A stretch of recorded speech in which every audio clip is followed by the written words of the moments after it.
Who is ready for our next greenhouse chat?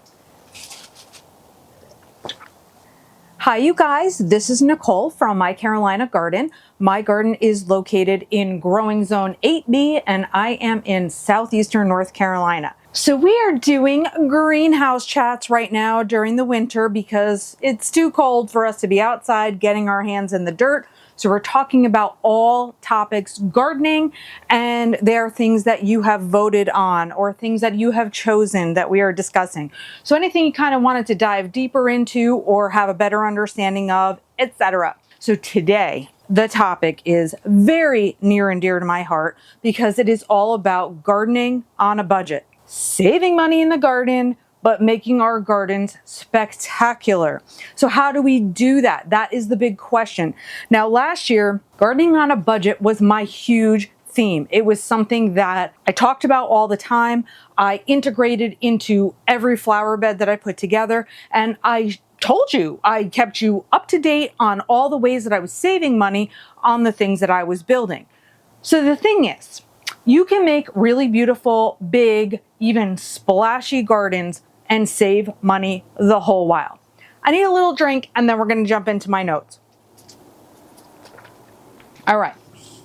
So last year also I had done a video about like top 10 ways to save money in the garden, but this time I have simplified it and I have chosen my top 5 favorite ways to save money. And it's seriously stuff that I've talked about literally all gardening season because it makes sense. It is just good practice. And it's things that we should all be doing because, well, first of all, oh my gosh, how much does your grocery bill cost? It's like crazy the way that we can spend money these days.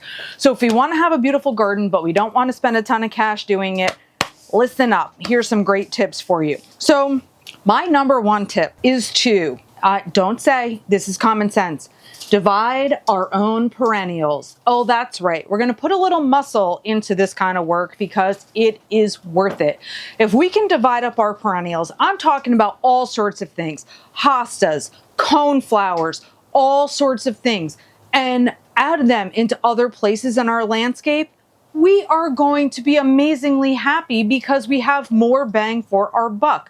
Perennials that you can divide are the gifts that keep on giving. Other things we can do along the lines of perennials kind of that we're dividing or making more of is buying self-seeding plants. I talk a lot about blanket flowers and how I have so many blanket flowers.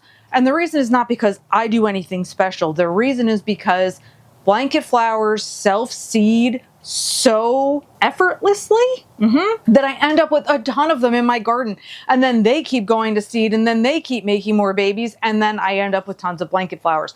Another great self-seeder and spreader is primrose. I have 2 kinds of primrose. One is evening primrose, and that's the yellow flowers, almost like buttercup style flowers. They come out in the spring.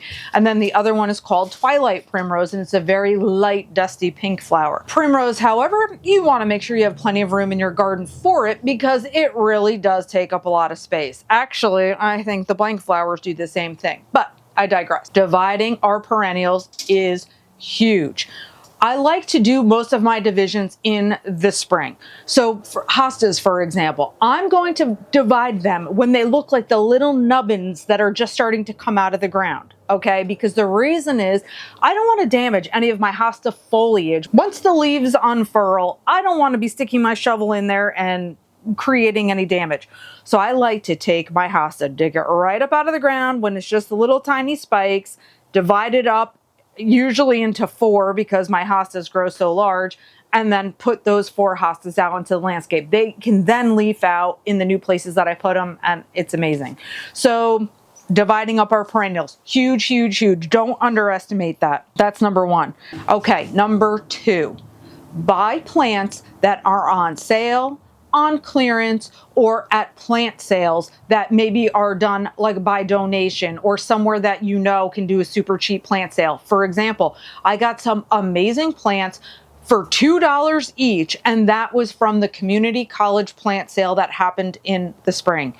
It was fabulous. If you can find any kind of sale like that where people are just looking to make extra money for like their educational course or any kind of, like I said, regular plant sale in a garden center, take advantage of these things. Likely, plants are going to go on sale during the season when they're going to show off. Spring is a fabulous time to be buying things on sale. Absolutely fabulous. And the great thing about it is it's not only things that bloom in the spring that go on sale in the spring. So some of it may be, but not all of it. Mulch definitely goes on sale during the spring. I feel like that's like almost a tax day kind of sale, like April 15th. So if you're looking for that bagged mulch sale, I think, at least for me, the only time of year it goes on sale is in the spring, and that's it. I have a lot of flower beds, and even though I'm trying to do things like grow ground cover so I don't have to keep buying mulch, that is a process and it takes a lot of time. So I still need to buy mulch anyway. So utilize plant sales for sure. The clearance racks can be amazing, but of course they're the type of thing that we're always checking on every time we go to the garden center. I know if you're a plant person like me, we're a little bit crazy. So we're always going to be looking at the clearance rack. Sometimes things are beyond repair and beyond saving. So certainly don't look into anything that's going to cause you hardship or it's going to cost even more money to try to fix the problem that can't be fixed. But if you can get awesome things on clearance, sweet. By the way, yes, I'm a Star Wars fan. So I thought it would be awesome to have my Stormtrooper mug out here with me today. All right, so number 3, share plants with your friends and neighbors. I know this is not as easy as it sounds actually, because I have a neighborhood, but I only have a couple of people that I actually plant share with. So I know it's not that easy to say, hey neighbor, like, can you give me some of your stuff? Here's some of mine. Not everybody's interested in it. But those of us who are, oh my gosh, you can come up with a whole community. I've met other people just around my town that we have started garden sharing because, quite frankly, I grow a lot of some things, like canna lilies, for example. I said blanket flowers before. These are things I give away because they sprout so easily for me. So if I can grow these things and it's for free at this point, and somebody else down the street has the verbena, let's say, or a different color canna lily, let's say, I want to trade those things out. And I do that. So share with your friends and neighbors. The great thing about that is that they live in the same climate as you. So they already have the same kind of soil. Lighting conditions, of course, can always be different, but hey, no biggie. Another thing, speaking of like friends, this is going to jump into a different number, another way of saving money, but sometimes your friends also might let you take little clippings off of their plants that you can then propagate from. If you're good at propagation, that's really cool too, because it's free, it's from your friend, and hey, they said yes. Most people I find are absolutely happy to garden share because they have too much of something that they don't want. I have too much of something that I don't want, and it's just like the barter system. So I think that's really awesome. So share plants. All right, so number 4, this is kind of what I was just leaning into, is propagate anything you can. Now, propagate might sound like a scary word at first, and if you're not used to doing it, you might be unsure how to do it.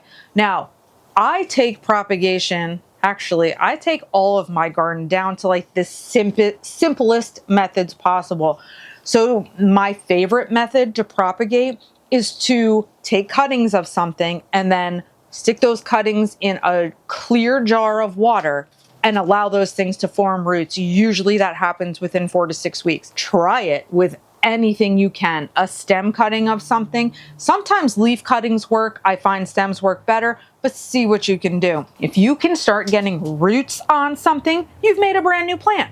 That's propagation. That's the simplest way that I would say do. I have rooted coleus from my friends. My one friend who had coleus outside, it's an annual here in this area. If you're not going to overwinter it or attempt to overwinter it, it's going to die anyway. So I just asked if I could take a couple clippings from the stem of the coleus plant. She said, yes, absolutely. It's going to die anyway. No big deal. I did that. I now have coleus plants growing from those cuttings. So anything that you can do, just give it a try. Root it in water, clear jar so you can see when the roots come out. Wait 4 to 6 weeks, changing the water out weekly. See what you can make. propagation is huge. And then 5, overwinter anything you can. Now I say that meaning things like this mandevilla right here, this mandevilla. You saw me dig up this mandevilla plant from my waterfall in the fall because I had this mandevilla growing in my waterfall next to my pool for the summer. I had 5 of those that look identical.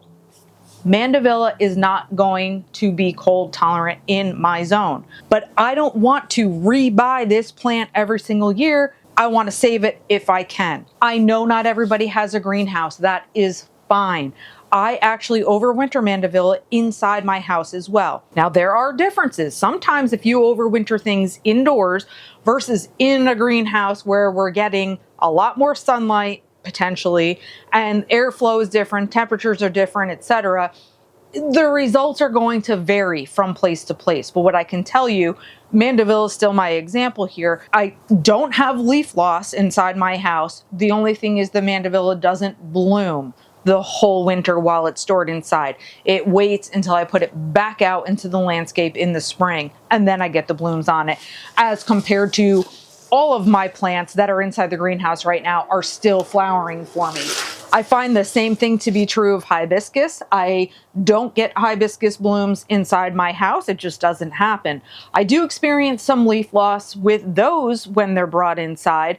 Out here in the greenhouse, however, I get blooms and I don't get leaf loss. So as I said, the conditions are going to vary. So the reactions of the plants are going to vary, but save money wherever you can by saving whatever you can. I have things even like these begonias that are right here. These begonias, same sort of deal. I just have pots and pots of begonias in here because I love them. They are long bloomers. They bloom like all the time consistently. So I like to save them so I can have more and more and more spread out around the whole garden. And I would just like to tell you that my secret garden, which is quite large, it is long. It follows a blue boardwalk pathway that I made myself. A lot of those plants are all garden share or clearance plants or divisions from my own property. So I built the secret garden on blood, sweat, and tears, basically, leftover items and things like that. Besides that, I have the Island of Misfit Toys, which is my garden outside my fence line in my front yard.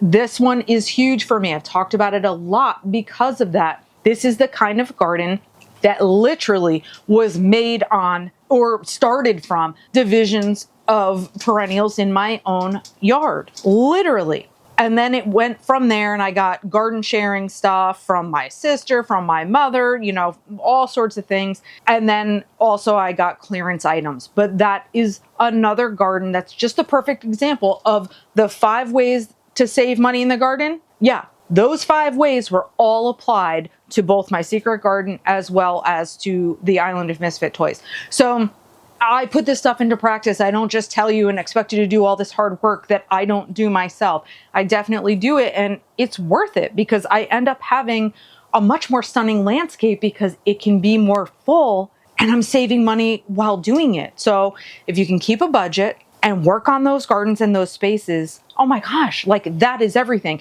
And by the way, if you do that, let me know. I would love to see pictures of things that you have done on a budget, because that just like kind of proves the point and makes me feel like this example, like my examples are super worth it. So I hope that this was really helpful for you. I invite you to subscribe to my channel if you haven't already done so, just to make sure that my content keeps popping up in your feed. The idea here is I want to help you learn things. I want to show you things by example. I want to, be in the trenches with you, working on these projects and all of that kind of stuff. I just love it. I enjoy it so much, and I enjoy this community that we have together. So thank you so much for watching and for the support. And until next time, happy planting.